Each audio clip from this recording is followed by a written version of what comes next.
mga kapasaway. Today is June 1, 2026. Galing nga po pala akong bayan. Bumili pa ako ng mga sangkap na lulutuin po namin kasi mag-food trip po kami mamaya. Tamang food trip lang po bago po ako babalik ng Manila kasi ang balik ko po sa Manila is June 3. June 3 po ang balik ko ng Manila. So, ayan po. Gumagawa na po kami ng laptik. Tapos nakaluto na po yung pinsan ko ng malagkit na isa lang na po kaagad. So anyway, nandito nga po pala kami sa bahay ng aming lula. Ang bali ang nakatira po dito is yung pinsan ko po. Si Provinciana girl, kung natatandaan nyo po, bali yung asawa niya is yun po yung pinsan ko po na pagdesisyonan at dito po namin lulutuin kasi sa bahay kasi namin is mahirap yung tubig. Nasa baryo kasi kami nakatira din. Ito sila, si Provinciana girl, yung bahay ng lula ko is nasa sitio po sila. Maganda yung tubig dito kasi tuloy-tuloy po. Unlike po sa amin na may oras. Pagka-under po ng alas 6 ng umaga, pagdating ng 9, wala nang tubig. Kaya kailangan mabilis ang ipon. Mag-iipon ka talaga. Pag may tagas na, mag-iipon ka, punin mo lahat ng mga balde or mga galon container, ganun. Dito kasi unlimited yung tubig, kaya walang problema. Kaya kahit maraming hugasin, sige lang kasi marami naman tubig dito. O sige, yun na nga, dami pang kalita joke. Ayun na nga, hinahalo-halo na hinahalo-halo na nga natin yung malagkit. O, di ba? Masarap ito kasi ang gusto ko talaga sa malagkit is yung itim. Iwan ko ba talaga, hindi ako gano dun sa kulay puti. Pero same lang naman sila. Lasang biko pa rin naman pag naluluto. Wala lang, trip ko lang yung kulay black na malagkit kasi siyang nakakainganyo yung para siyang nakakahumaling yung yung kulay niya, di ba? Hoy! Pero lasang biko pa rin. Ha ha ha.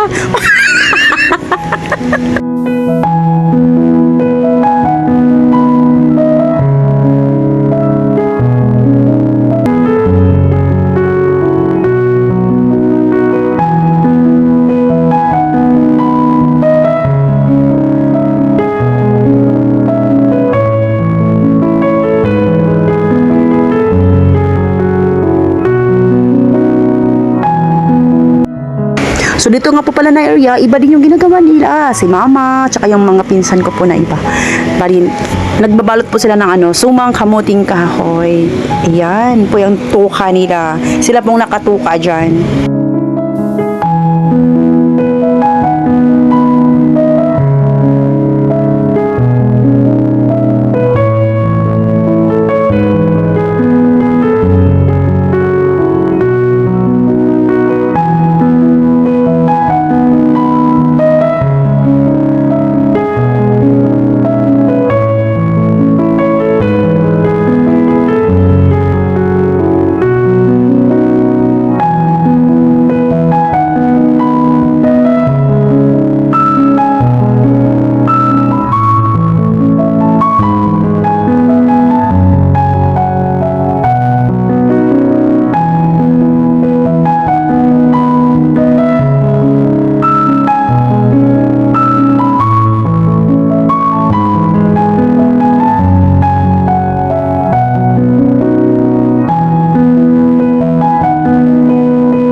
Isasala na po pala natin ang ating sumang kamuting kahoy.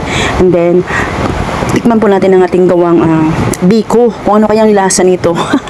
Kasi medyo nagkulang kami sa gata. Pero, all in all, masarap naman. Tsaka may linuluto po kaming native chicken. Siyempre, hindi mawawala ito yung halang-halang. Of course, ang sarap nito. Mga kapasaway, sinong mahilig sa mga dyan? Sinong mahilig sa halang-halang native chicken? At luto na po pala ang ating sumangkamuting kahoy, di ba? Ang bilis. Tikman na po natin siyempre. Taga-tikim tayo eh.